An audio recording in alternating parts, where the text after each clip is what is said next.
အားလုံးပဲမင်္ဂလာနှစ်သက်ပါရှင်ကျမတော့ဒီနှစ်သက်2026အတွက်ကိုကျမအရင်သဘောကျတဲ့ calendar လေးတစ်ခုကိုလက်ဆောင်ရထားပါတယ်အဲဒါကြောင့်မလို့အားလုံးကိုမျှဝေချင်ပါတယ်ရှင်ကျမရတဲ့ calendar လေးကတော့ဒီ Future Foundation ကနေပြီးတော့ထုတ်ထားတဲ့ calendar လေးပေါ့နော် Future Foundation ဆိုတာကဗမာပြည်မှာဒီကျောင်းသားလူငယ်တွေအတွက်ကိုအဓိက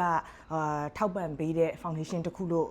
သိရပါတယ်ဒီမှာသူတို့ရဲ့ foundation အကြောင်းကိုရေးထားတယ်ပေါ့နော်ဆိုတော့ Future Foundation ကဒီ2026 calendar အတွက် calendar မှာဘာပုံလေးတွေနဲ့ထုတ်ထားတာလဲဆိုတော့ကျွန်မအကြိုက်ဆုံး artist ဖြစ်တဲ့ဆရာစိုးနိုင်ရဲ့ပကြီးကားလေးတွေကိုဒီ calendar act အနေနဲ့သုံးပြီးတော့ထုတ်ထားတာဖြစ်ပါတယ်ဆိုတော့တလားချင်းစီတိုင်းမှာဆရာစိုးနိုင်ရဲ့ပကြီးကားလေးတကားချင်းစီကိုသူထည့်ပေးထားတယ်ပေါ့နော်ဒါလေးတွေဆိုလို့ရှိရင်ဆရာရဲ့အချင်းရည်ဘူးခေါင်းနဲ့ညှစ်ပြီးတော့ရေးတဲ့ပကြီးကားမျိုးလေးပါဒီလိုကားမျိုးလေးဆိုရင်ကျမစီမှာဆိုရင်နဲတယ်ပေါ့နော်ရှိတဲ့ဟာနဲတယ်ဒါဆိုရင်ကိုယ်စီမှာမရှိပေမဲ့အဲ့လိုမျိုးကြည့်ခွင့်ရတဲ့အတွက်ရန်ကိုသဘောကျတဲ့ calendar လေးပါဒါလေးဆိုလို့ရှိရင်ဆရာစွန်းနိုင်ရဲ့မတူညီတဲ့ဒီလက်ရာတွေပေါ့နော်ဒါဆိုရင် dripping အရင်မိုက်တယ်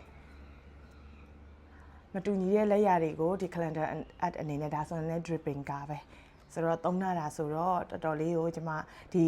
calendar လေးရတာစပွဲတင် calendar လေးရတာပေါ့နော်ကျွန်မတော်တော်လေးကိုသဘောကျပါတယ်ရှင်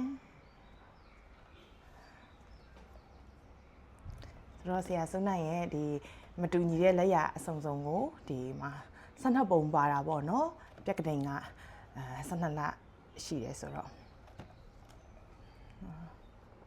ဆရာရဲ့ဓာတ်ချက်နဲ့ရေးတဲ့ပကြီးကားတွေ2026 calendar ပါပြီးတော့ဒီထဲမှာပါသေးလဲဆိုတော့ဒီနောက်ဆုံးမှာ2029ပေါ့နော်2029 calendar တတိလေးလည်းပါတယ်ဒါတော့ဒီ calendar အတွက်ကို sponsor ပေးထားတဲ့စီးပွားရေးလုပ်ငန်းတွေပေါ့နော်အဲ့ဒါတွေပါတယ်နောက်တစ်ခုကနောက်ဆုံးတစ်ခုမှာတော့စိုးနိုင် artist biography ဆိုပြီးတော့ဆရာစိုးနိုင်ရဲ့သူ့ရဲ့ဒီအနုပညာဘဝအကြောင်း biography လေးမိတ်ဆက်လေးပါပါတယ်ရှင်ဒါတော့ကျွန်မအရန်သဘောကျတဲ့လက်ဆောင်လေးမလို့အားလုံးကိုမျှဝေပေးတာပါ